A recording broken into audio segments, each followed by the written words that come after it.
ایک بادشاہ تھا. بادشاہ جو ہوتے تھے ان کے اپنے اپنے مزاج ہوتے تھے. اس بادشاہ نے 4 5 6 کتے رکھے ہوئے تھے اور کتے بڑے بڑے کتے تھے اور بڑے وہ خون خار کتے تھے, چیر پھاڑ کھا جاتے تھے, شیر جتنے ان کے قد تھے. بادشاہ تھوڑا سا کسی آدمی سے ناراض ہوتا نا تو ایک بہت بڑے پنجرے کے اندر ایک بہت بڑا سلاخوں کا گھر اس نے بنایا ہوا تھا. اس میں کتے ہوتے تھے اور کتے کو جب باندھ کے رکھا جاتا ہے تو زیادہ زہریلا ہو جاتا ہے, وہ زیادہ اس کے اندر کرواہٹ آتی ہے, زیادہ کاٹتا ہے. اس نے قید کیے ہوئے تھے. کتے تو بڑے زہریلے تھے. جس آدمی سے بادشاہ تھوڑا سا ناراض ہوتا نا تو وہ کتے کے آگے اس آدمی کو ڈالتا, کتے اس کو چیر پھاڑ کے کھا جاتے. یہ سزا تھی, لوگوں کو پتا تھا. بادشاہ کے وزیر نے بڑی خدمت کی بادشاہ کی, 35 سال تک نوکری کی. لیکن ہر سورج نے غروب تو ہونا ہی ہوتا ہے نا, ہر چاند نے ڈھلنا بھی ہوتا ہے. اب بوڑھا ہونے لگا, وہ جو مضبوط حافظہ تھا وہ کمزور ہونے لگا, ہلکی ہلکی غلطی. بادشاہ مزاج کا بادشاہ تھا, نہیں سمجھ میں آیا تو میں نے کہا کہ لوگ کہتے ہیں ہمیں کام پیارا ہے, چم نہیں. تو رشتہ وفا کا تھا ہی نہیں. وزیر سمجھنے لگا کہ اب نہ میں بھی غلطیاں کرنے لگا ہوں تو ایسا نہ ہو کسی دن میں بھی ان کتوں کا شکار ہو جاؤں. اس نے بادشاہ سے کہا کہ بادشاہ, مجھے آہستہ آہستہ معذرت کرنے لگا, قدم ہٹانے لگا کہ مجھے چھٹی دے دی جائے, میں بوڑھا ہو گیا ہوں. لیکن اس نے کہا نہیں نہیں, جب تک میری طبیعت نہیں مانتی تم نہیں جا سکتے. مطلق العنان لوگ تھے. وزیر خاموش ہو گیا, پریشان رہنے لگا. غلطی ہو گئی ہے تو پھینک دے گا. ایک تجویز اس کے ذہن میں آئی. وہ جو پنجرے, کتوں کے پنجرے پر محافظ بیٹھا تھا نا, جو ان کو کھانا ڈالتا تھا, روٹی ڈالتا تھا, گوشت دیتا تھا, اس کو ایک دن کہنے لگا یار تیری ڈیوٹی ہے سارا دن کتوں کو کھانا دینے کی, گوشت دینے کی, تو 2 4 دن ڈیوٹی مجھے نہیں دیتا؟ تو لے لے, میں تو پہلے پریشان ہوں, سارا دن ان کی دیکھ بھال کرتا ہوں. اس نے کچھ تھوڑا سا گوشت لیا, پنجرے کے باہر کھڑے ہو کے کتوں کو ڈالا. اگلے دن تھوڑی روٹیاں لے آیا, کتوں کو ڈالی. 2 4 دن, ہفتہ, مہینہ, سال بھر, جتنا اس کو موقع ملا وہ دن بھر خدمت کرتا. بس وقت ایک دن آ گیا, بادشاہ کو کوئی بات اچھی نہ لگی.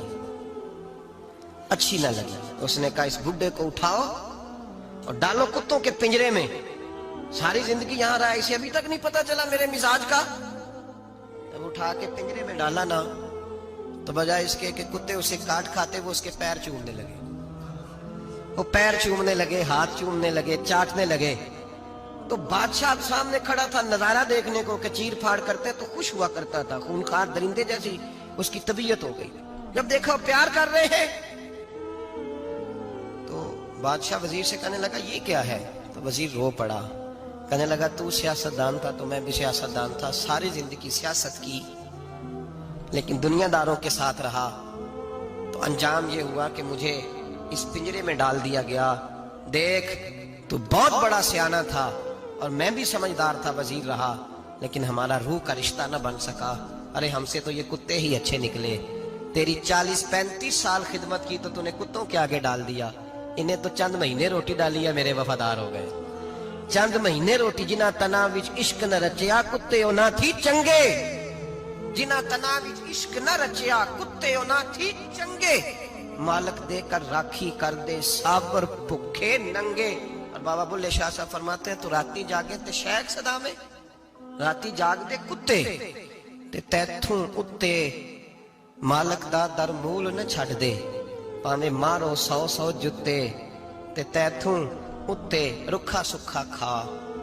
دنے جار رکھاں وچ ستے تیتھوں اتے ایک برکی دا قدر پچھانن.